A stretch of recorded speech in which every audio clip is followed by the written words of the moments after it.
Hello दोस्तों, नमस्कार। Study portal में आप सबका स्वागत है। मैं आपका साथी और गाइड डॉक्टर विजय। दोस्तों, एंशिएंट हिस्ट्री का पूरा क्रैश कोर्स, मॉडर्न हिस्ट्री का पूरा क्रैश कोर्स आ चुके हैं। जिनको लाखों बच्चों ने देखा है, वीडियो के डिस्क्रिप्शन में उनके लिंक है। जब से मिडवल शुरू किया है, गुलाम वंश आ चुका है, आपका अपलोड कर चुका हूं। खिलजी वंश, तुगलक वंश और सैयद वंश। आज आपके लिए लोधी वंश की वीडियो लेकर आया हूं। उम्मीद है आप लोगों ने पिछली सारी वीडियोस देखी हैं। नहीं देखी हैं तो बाद में उनको जरूर देख लेना, क्योंकि मैं चाहता हूं कि एंशिएंट हिस्ट्री 1500 बीसी से लेकर के और मॉडर्न तक आप लोग 2020 तक पूरा इतिहास कवर करके आओ, ताकि किसी प्रकार की कोई क्वेश्चन ना बचे। लोधी वंश की अगर बात करें तो 1451 से लेकर 1526 ईस्वी तक का कार्यकाल लोधी वंश का है, जिसमें बहलोल, सिकंदर, इब्राहिम लोधी, पानीपत के पहले युद्ध तक का कार्यकाल हम यहाँ पर देखेंगे। आइए शुरू करने से पहले आप लोगों को बता दिया जाए कि पूरे इंडिया में हमारा स्टडी मटेरियल बाय कोरियर जाता है, चाहे वो सीटेट हो, DSSB, KVS, NVS, UP TET, Haryana TET, UGC NET, जिसमें PRT, TGT, PGT, principal, vice principal सभी प्रकार के मटेरियल के बुकलेट्स पूरे सेट के रूप में आपको दी जाती हैं। इस नंबर पर कॉल करके या व्हाट्सएप पर बात करके पूरे इंडिया में कहीं भी आप रहते हो कोरियर से मंगवा सकते हैं। अब बात करते हैं लोधी वंश की। लोधी वंश के अंदर सबसे पहले नाम आता है बहलोल लोधी का। बहलोल लोधी का कार्यकाल 1451 ईस्वी से लेकर 1489 ईस्वी तक का है, यानी 1451 से 1489 तक। अगर शुरुआत में देखेंगे तो लोधी वंश भारत का पहला अफगान वंश था, यानी दिल्ली की सल्तनत पर इससे पहले कोई अफगानी वंश सत्ता पर काबिज नहीं हुआ था। लोधी वंश भारत का पहला अफगानी वंश था। लोधी वंश का संस्थापक बहलोल लोधी को माना जाता है। दोस्तों याद रखिएगा, जब किसी वंश की बात करते हैं ना, तो उसका फाउंडर जो है वो इतना ज्यादा फेमस कई बार नहीं होता है जितना बाद के लोग होते हैं। जैसे आपके सामने कोई लोधी वंश बोलेगा तो सबसे पहले दिमाग में आएगा इब्राहिम लोधी, लेकिन अगर ऐसा क्वेश्चन हो लोधी वंश का संस्थापक कौन था, तो जो पहला नाम इब्राहिम लोधी आएगा वो आंसर नहीं है। तो इसलिए जल्दबाजी में आप क्वेश्चन कई बार गलत कर देते हैं। ये सोच लीजिए, शक्तिशाली व्यक्ति और संस्थापक दोनों आमतौर पर 90% अलग ही हुए हैं, और उस क्वेश्चन को आपको देखना होगा। लोधी वंश का संस्थापक बहलोल लोधी था, और इस व्यक्ति के पास जब सत्ता आई तो इसने लोधी वंश को भारत के अंदर पहले अफगान वंश के रूप में स्थापित कर दिया। दिल्ली की गद्दी पर बैठने वाला यह पहला अफगान राजा था, यानी बहलोल लोधी से पहले दिल्ली की गद्दी पर कोई अफगानी शासक नहीं बैठा था। उसने अपने नाम से बहलोल नाम के सिक्के शुरू किए, जिनकी काफी सारी चर्चा उस समय उसके आसपास के क्षेत्रों में रही थी। बहलोल लोधी ने जौनपुर के राजा हुसैन शाह को हरा दिया था और जौनपुर को दिल्ली की सल्तनत में मिला लिया था। क्वेश्चन ये ज्यादा इंपॉर्टेंट है, क्योंकि बहलोल लोधी ने जौनपुर को दिल्ली की सल्तनत में मिलाया था। और मिलाया कैसे था? जौनपुर के राजा हुसैन शाह से युद्ध किया और उसको हरा करके अपनी सत्ता में, अपने राज्य में उसके राज्य को मर्ज कर लिया था। बहलोल लोधी सुल्तान बनने से पहले सरहिंद का सूबेदार था। ये क्वेश्चन भी याद रखना। बहलोल लोधी दिल्ली का सुल्तान बनने से पहले कौन से पद पर था?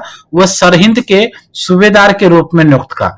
बहलोल लोधी अपने अफगानी सरदारों की बहुत ज्यादा इज्जत करता था, जिसकी वजह से उसको उधर से समर्थन भी मिलता था।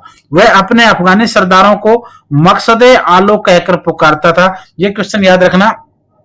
बहलोल लोधी अफगानी सरदारों को किस नाम से पुकारता था? इस क्वेश्चन में आप लोगों को कई सारे ऑप्शन मिल जाएंगे, लेकिन आपका राइट आंसर होगा मकसदे आलो। मकसदे आलो के नाम से बहलोल लोधी अपने अफगानी सरदारों को मान सम्मान देकर के बुलाता था। वह ग्वालियर के अपने अंतिम अभियान से दिल्ली लौटते हुए लू लगने से बीमार हुआ और 12 जून 1489 ईस्वी को उसकी मृत्यु हो गई। याद रखिएगा, कुछ सिलेक्टेड से क्वेश्चन आपको लोधी पे मिलेंगे। सबसे पहला क्वेश्चन मिलेगा लोधी वंश के संस्थापक कौन था? बहलोल होगा। लोधी वंश में सबसे पहला अफगानी जो गद्दी पर बैठा बहलोल लोधी होगा। दिल्ली का पहला अफगानी वंश होगा लोधी वंश होगा। बहलोल नाम के शिष्य किसने चलाए सिक्के? बहलोल लोधी होगा। जौनपुर को किसने अपने राज्य में मिला दिल्ली में? बहलोल लोधी होगा। सरहिंद का सूबेदार वो था। अफगानी सरदार बीमारों को वो मकसद आलो बुलाता था। और लू लगने से दिल्ली जब वो लौट रहा था ग्वालियर के लड़ाई के बाद, तो लू लगी, बीमार हुआ, और गर्मी की वजह से बहुत ज्यादा बीमार होने से 12 जून 1489 को उसकी मृत्यु हो गई। अब बहलोल लोधी के बाद बात आएगी सिकंदर लोधी की। सिकंदर लोधी का कार्यकाल काफी अच्छा रहा। 1489 ईस्वी से लेकर 1517 यानी 1489 से 1517 तक का जो कार्यकाल है वो सिकंदर लोधी का रहा है। बहलोल लोधी की मृत्यु के बाद उसका पुत्र सिकंदर लोधी दिल्ली की गद्दी पर बैठा। वह लोधी वंश का सर्वश्रेष्ठ शासक था। अगर यह भी क्वेश्चन पूछा जाए कि दिल्ली की गद्दी पर बैठने वाला दूसरा अफगानी राजा कौन था, तो सेकंड अफगानी जो है वो सिकंदर लोधी था। बहलोल का पुत्र था और लोधी वंश का सर्वश्रेष्ठ यानी सबसे शक्तिशाली राजा वो कहलाया। उसका जो मूल नाम था वो निजाम खान था। मूल नाम उसका क्या था? सिकंदर लोधी का मूल नाम क्या था? निजाम खान। और सिकंदर लोधी के नाम से उसने क्या ली थी? उपाधि, टाइटल, शीर्षक लिया था। टाइटल उसका ले लिया था सिकंदर लोधी के नाम से, जिसको उपाधि भी बोल सकते हो, शीर्षक भी बोल सकते हो, लेकिन बचपन का उसका जो मूल नाम था वो निजाम खान था, ये याद रखना है। सिकंदर लोधी का एक उपनाम गुलरुखी भी था और इसी नाम से वह फारसी भाषा में कविताएं लिखता था जो गुलरुखी शीर्षक के अंतर्गत छपती थी। यह क्वेश्चन ऐसे पूछा जाता है, सिकंदर लोधी जो कविताएं लिखता था वो किस शीर्षक के अंतर्गत प्रकाशित होती थी? आंसर होगा गुलरुखी। कौन सी भाषाएं में लिखता था?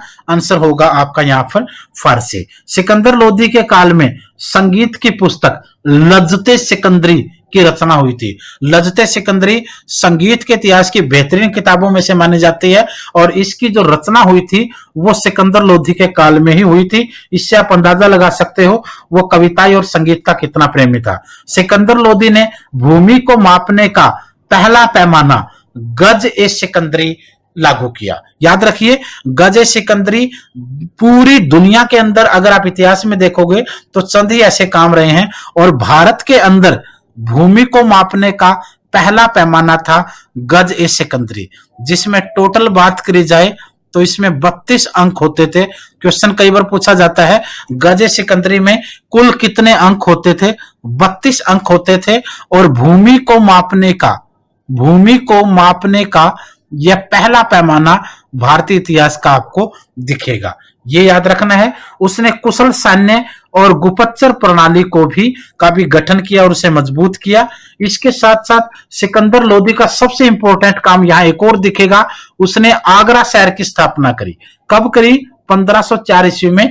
आगरा शहर को बसाने वाला सिकंदर लोधी था। साल पूछेंगे 1504। आप ध्यान रखिए, कई बार क्वेश्चन पूछा जाता है आगरा सबसे पहले कौन से वंश की राजधानी रहा? अब राजधानी कैसे रहा? क्योंकि 1504 में उसने आगरा को बसाया और 1506 में उसने आगरा को अपनी राजधानी बना लिया। तो आगरा जो है वो सबसे पहले जो राजधानी रहा वो कौन से वंश की रहा? लोधी वंश की। ये भी क्वेश्चन याद रखना निम्नलिखित में से आपका, क्योंकि आगरा या तो लोधी वंश के समय राजधानी रहा या फिर बाद में मुगल के समय रहा, क्योंकि गुलाम वंश, खिलजी वंश, तुगलक वंश, सैयद वंश ये तो पहले ही हो चुके थे, तो यहां तो कोई मतलब बनेगा नहीं। तो ये चीज भी याद रखना। 1504 में आगरा शहर की स्थापना करी और 1506 में सिकंदर लोधी ने आगरा को अपनी राजधानी बना लिया। आगरा की स्थापना का उद्देश्य क्या था? राजस्थान के राजाओं पर अपना अधिकार सुरक्षित रखना और व्यापारिक मार्गों पर नियंत्रण स्थापित करना, यह सबसे इंपॉर्टेंट था। क्योंकि दिल्ली से आप आगरा होते हुए राजस्थान के और उत्तर प्रदेश के क्षेत्रों में जितने भी राजा थे उन पर नियंत्रण रखा जा सकता था और जो व्यापार होता था इन मार्गों से, उस व्यापार के मार्गों पर अपना आधिपत्य, नियंत्रण, कंट्रोल और अपनी दूरदृष्टि रखी जा सकती थी। सिकंदर लोधी के सोम के आदेश पर एक आयुर्वेदिक ग्रंथ का फारसी में अनुवाद किया गया जिसका नाम था फरहंगे सिकंदरी। फरहंगे सिकंदरी एक आयुर्वेदिक ग्रंथ था, इसका फारसी में अनुवाद किया गया सिकंदर लोधी के आदेश पर। इसने ब्राह्मणों से जजिया कर लेना पुनः शुरू कर दिया था। यह भारत के अंदर नॉन इस्लामिक, अगर कोई मुस्लिम धर्म का व्यक्ति नहीं है तो उसको उसके बदले में खामियाजा भुगतना पड़ेगा, या तो मुस्लिम हो जाओ या फिर आप लोग टैक्स दो। ये एक प्रकार से उस समय शुरू कर दिया था, इसने दोबारा लेना शुरू कर दिया। इसने एक बोधन नामक ब्राह्मण को इसलिए फांसी दे दी क्योंकि उसका कहना था कि हिंदू और मुस्लिम धर्म समान रूप से पवित्र। आप सोच सकते हैं आज के समय अगर कोई ऐसी बातें कर जाए तो फिर वो कभी वो सेकुलरिज्म हो जाता है, कभी वो कम्युनल हो जाता है। लेकिन ऐसे ऐसे राजा भारतीय इतिहास में रहे हैं। इसने कहा था कि एक बोधन नाम का ब्राह्मण था, उसने ये कह दिया था कि हिंदू धर्म और मुस्लिम धर्म दोनों एक समान पवित्र हैं। इस बात को उसने कहा और इसके बदले में सिकंदर लोधी ने उसको फांसी दे दी। एक्चुअली में ये रियल वाला जो कम्युनलिज्म था वो ये माना जाता था। आजकल तो इसके मुकाबले में कुछ भी दुनिया में नहीं है। सिकंदर लोधी की मृत्यु 21 नवंबर 1517 ईस्वी को आगरा के अंदर हुई थी। सिकंदर लोधी की मृत्यु 21 नवंबर 1517 को आगरा में हुई। अब बात करते हैं इब्राहिम लोधी की, जो दिल्ली की गद्दी पर बैठने वाला लोधी वंश का आखिरी सम्राट रहा। 1517 ईस्वी से लेकर 1526 ईस्वी तक इब्राहिम लोधी का कार्यकाल रहा। सिकंदर लोधी की मृत्यु के बाद उसका पुत्र इब्राहिम लोधी दिल्ली की गद्दी पर बैठा। वह लोधी वंश का आखिरी शासक था। लोधी वंश का आखिरी शासक इब्राहिम लोधी आएगा। युद्ध के मैदान में मारा जाने वाला दिल्ली का पहला सुल्तान। इससे पहले दिल्ली के जितने भी सुल्तान हुए, युद्ध के मैदान में कोई नहीं मारा गया, यानी युद्ध के मैदान में मारा जाने वाला दिल्ली का पहला सुल्तान था। 1526 ईस्वी में पानीपत के पहले युद्ध में बाबर के हाथों वह मारा गया था। ये क्वेश्चन आपके लोधी वंश के रहेंगे। यानी यहां भी आप लोगों को काफी सारे क्वेश्चन ऐसे मिलेंगे जो इतिहास में कई बार एग्जाम्स में पूछे गए हैं। अब मैं दोबारा एक बार बता देता हूं कौन से क्वेश्चन पूछे जाते हैं। एक तो क्वेश्चन यहां से आता है लोधी वंश का संस्थापक वाला, एक तो ये क्वेश्चन याद रखना। दूसरा क्वेश्चन आता है दिल्ली का पहला अफगान वंश, ये क्वेश्चन याद रखना। दो क्वेश्चन तो आपके लिए बेहतरीन मिल जाएंगे बहलोल वाले पोर्शन से। उसके एक जौनपुर वाला भी क्वेश्चन पूछा जा सकता है। उसके बाद अगला क्वेश्चन पूछा जाएगा सिकंदर वाले पोर्शन से, और सिकंदर वाले से पोर्शन से जो क्वेश्चन पूछा जाएगा वो पूछा जाएगा गद ए सिकंदरी वाला और गुलरुखी वाला। एक तो गुलरुखी वाला किस शीर्षक से उसकी कविताएं छपती थी ये रखना गुलरुखी, और दूसरा उसकी कविताएं कौन सी भाषा में, फारसी, ये क्वेश्चन पूछा जाएगा। और तीसरा क्वेश्चन पूछा जाएगा गजे सिकंदरी वाला। गजे सिकंदरी क्वेश्चन भी इसका बहुत बार पूछा जा चुका है, ये क्वेश्चन इसके। और चौथा क्वेश्चन होगा आगरा शहर की स्थापना कब और किसने की, और आगरा शहर को राजधानी कब और किसने बनाया। ये क्वेश्चन आपके सिकंदर लोधी से डायरेक्ट पूछे जाते हैं।